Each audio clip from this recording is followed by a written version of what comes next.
Salam alaikum wa rahmatullahi wa barakatuh. Moi, je suis Bilal. Je suis revenu sur la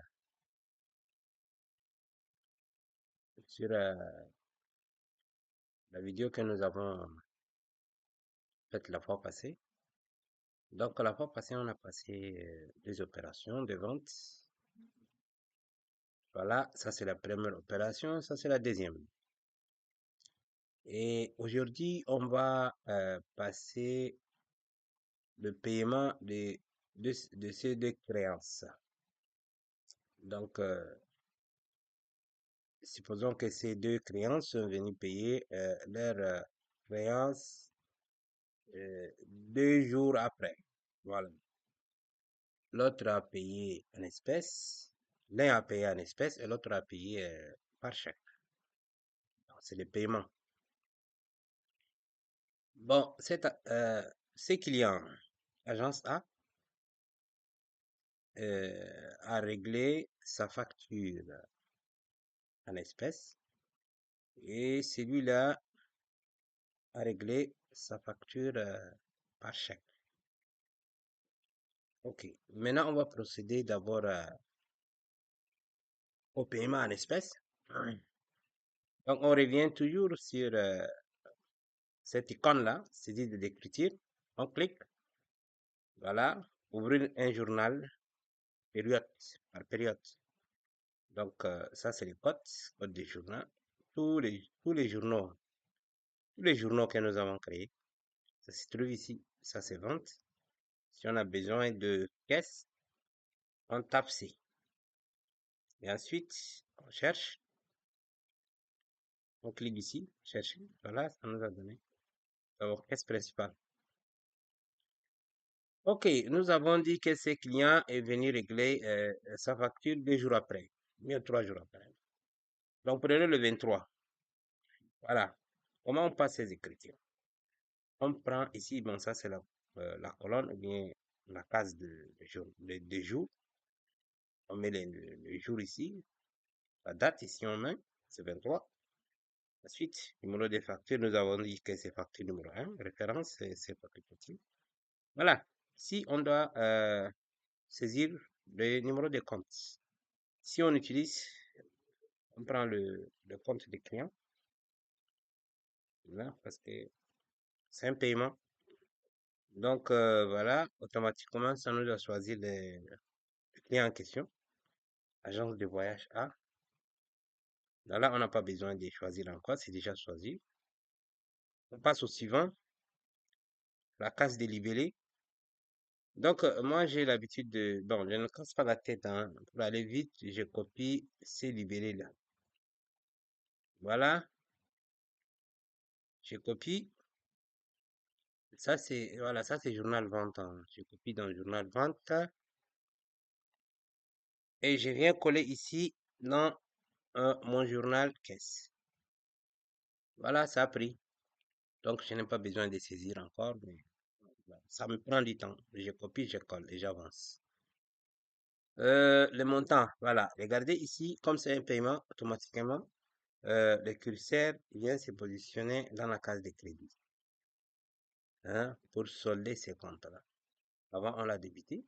Voilà, ici, on l'a débité. Pour le solder, on doit le créditer, ces montants. Bien, ces comptes, on doit les créditer. Voilà. Le curseur vient se positionner dans cette case-là pour dire que avant, vous avez débité ces comptes, maintenant, il faut les créditer pour solder. Vous êtes là pour solder ces comptes. Vous êtes dans le journal caisse. Ça veut dire que vous passez un paiement. Donc,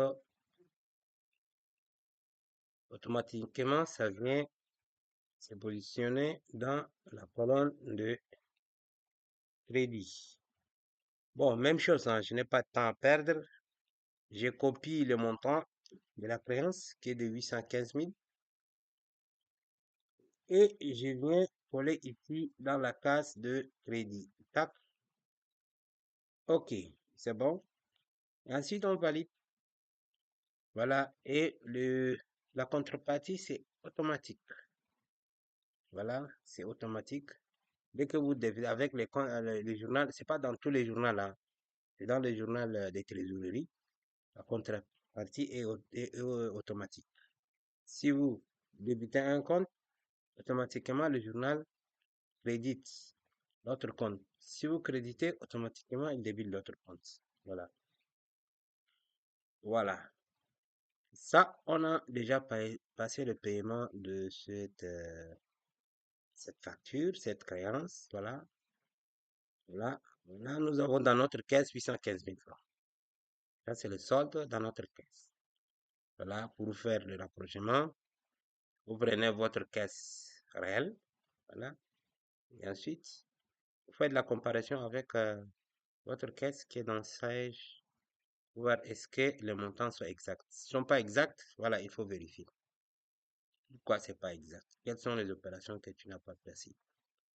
Quelles sont les charges que tu n'as pas passées?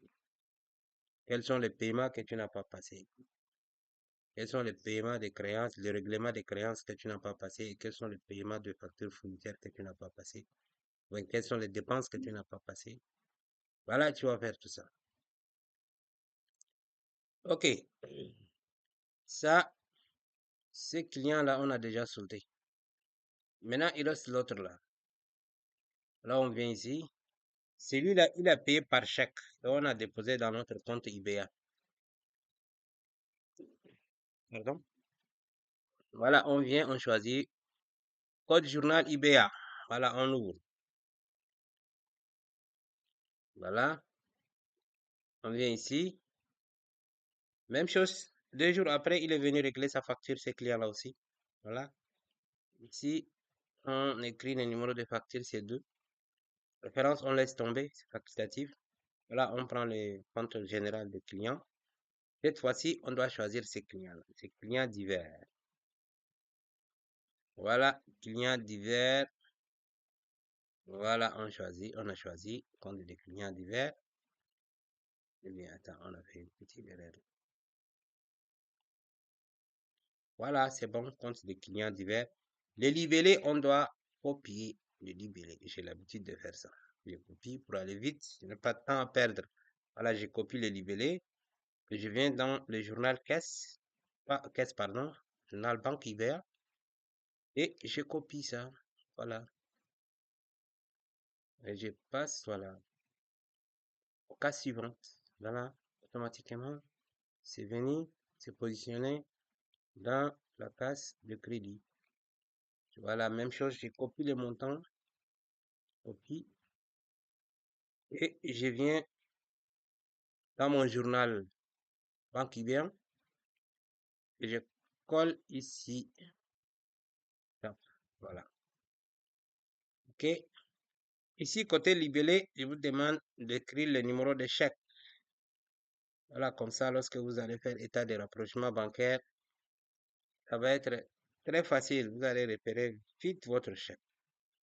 Voilà. Donc, c'est bon.